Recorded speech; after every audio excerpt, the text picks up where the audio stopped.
This is Uncensored Conservatism, episode 142. Today we continue to look at Project 2025 and what's in it, starting here with Chapter 10. So Chapter 10 is about the Department of Agriculture and was written by Darren Basked, who's a policy expert at the Heritage Foundation. If there's one thing that this country produces in abundance, it is food.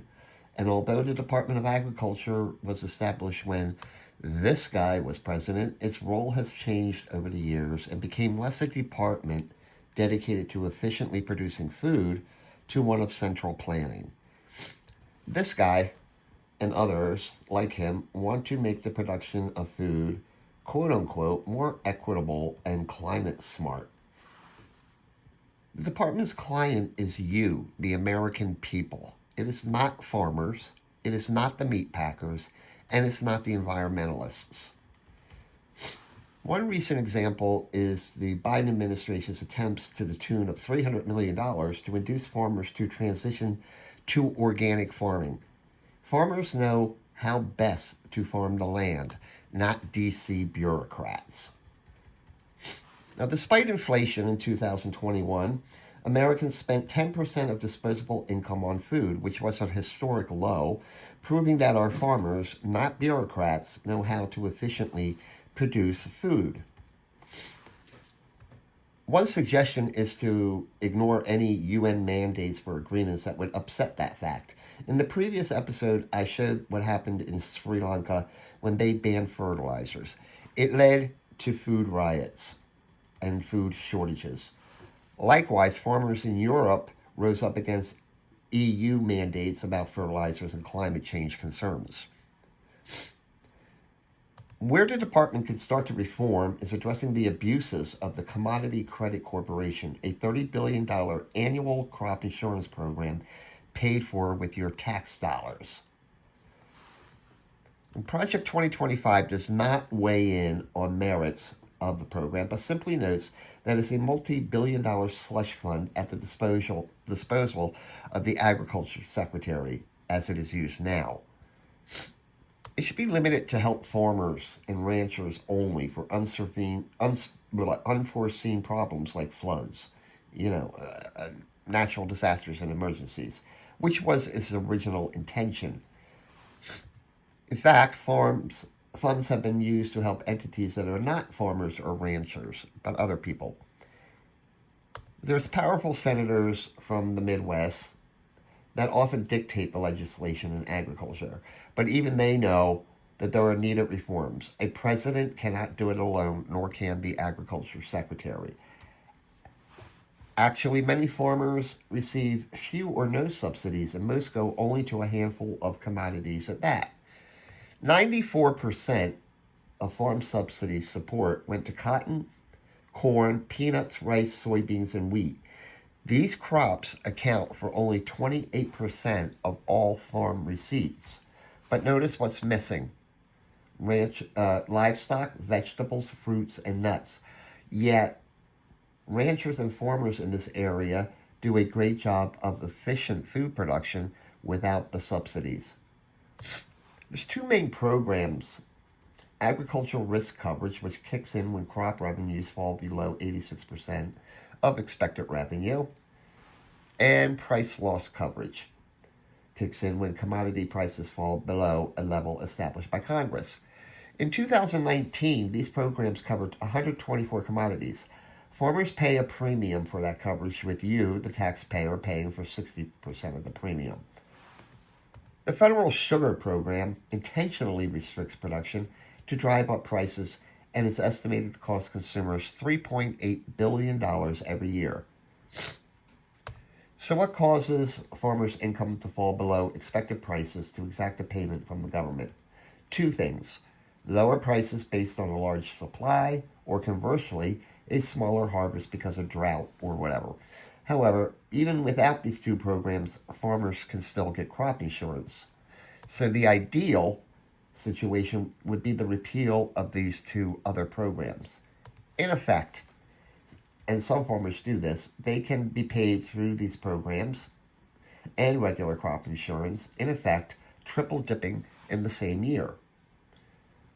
One modest proposal is to decrease what your taxes pay for these insurance products from its current 60% to 50%. In fact, the Congressional Budget Office noted that if decreased to 47%, it would save the taxpayer $8.1 billion over 10 years and affect only one half of 1% of farm acreage. Now, the Agriculture Department runs nutrition programs, and they are usually part of the agriculture bills. In Congress, Project 2025 suggests they should be separate legislation. The school lunch program and food stamps are two such programs that should be separate legislation, not part of a farm bill. There are currently 89 means-tested welfare programs between the state and federal governments. They account for over $1 trillion in spending. Project 2025 suggests that the nutrition aspect of farm bills go to Health and Human Services. SNAP, or food stamps, are payments to an electronic card called EBT, are intended to supplement low-income recipients, assuming charity or paid employment provides the rest of your food bill. It serves over 41 million Americans. Under Biden, the number of Americans on food stamps increased by 4.3 million people, and payments increased $40.4 billion a year. Congress allows states to grant waivers for eligibility for EBT cards, and there are work requirements, at least 20 hours per week and no dependents at home. If a state's unemployment rate is 10% or higher, or if there's a lack of available jobs, then the waiver is automatically granted. In 2019, a modest rule change was instituted, and you would have thought Donald Trump himself was coming into the homes and ripping food out of the mouths of people. In reality, it affected about 700,000 recipients, but a federal judge enjoined the rule, and the Biden administration never challenged the injunction. Instead of kicking 700,000 able-bodied Americans with no dependents in the home off of food stamps, Biden managed to add over 4 million to the program. Now, federal law makes people eligible for food stamps if they receive a benefit from any other welfare program like TANF, or Temporary Assistance for Needy Families. This allows Americans access to a welfare benefit without means testing for it. It's as easy as reading a pamphlet or calling a 1-800 number.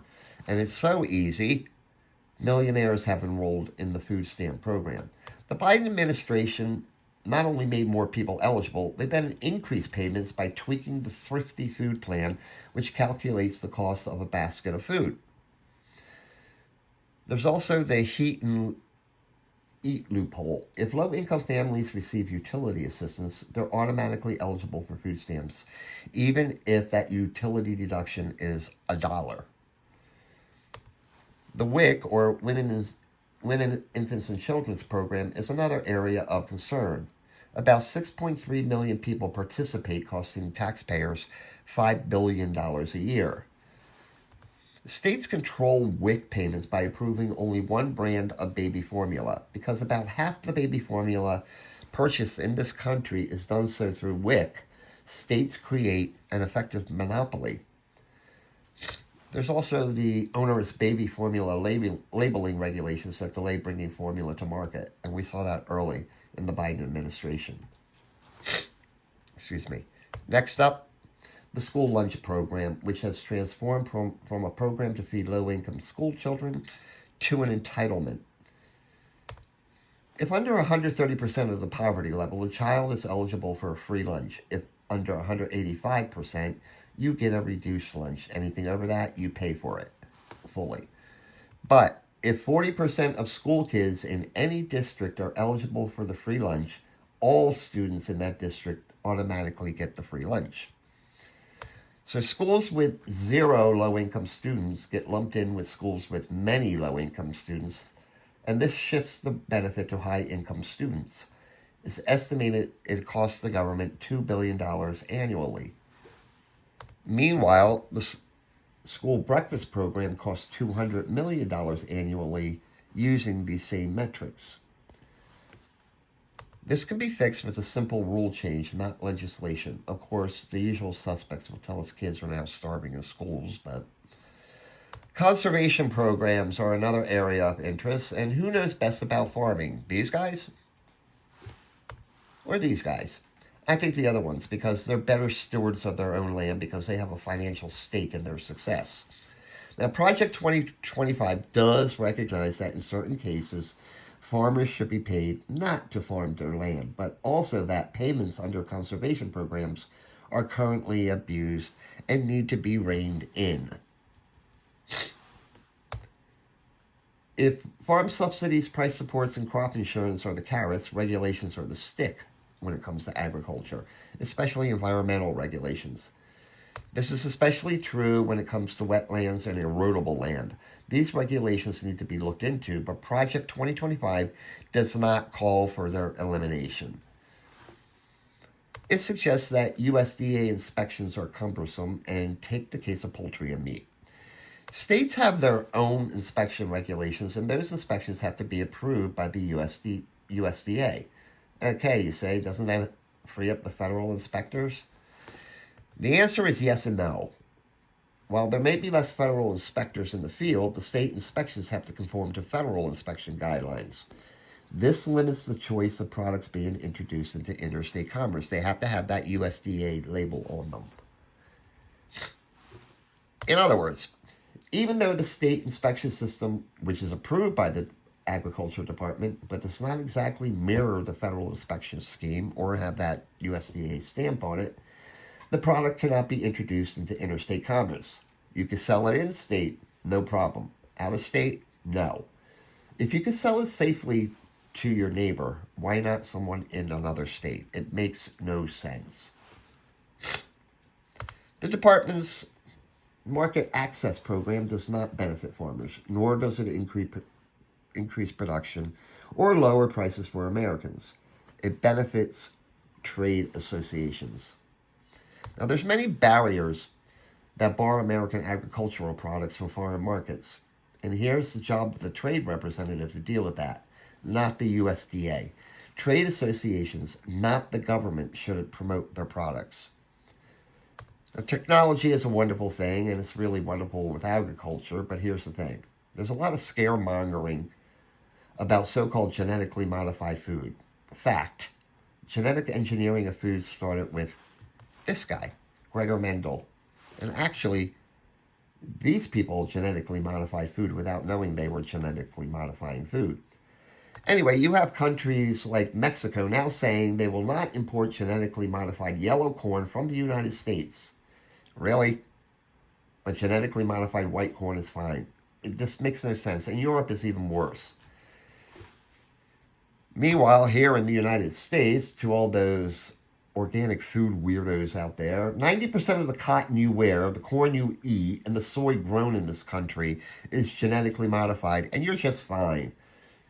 If a state wants to label food genetically modified, go for it, but no federal labeling.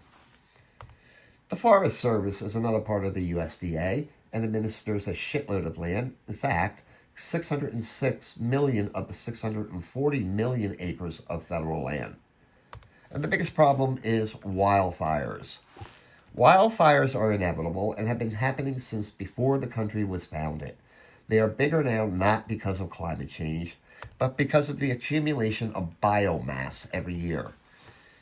Thinning trees, removing dead wood, and other preventive steps would minimize the effects of wildfires, which are an inevitability. Project 2025 suggests the possibility of increasing timber sales from federal forests to decrease biomass. For 40 years, along with Health and Human Services, the USDA has been publishing dietary guidelines, and they do this every 5 years. Kids in school are taught the cute little food plate thing.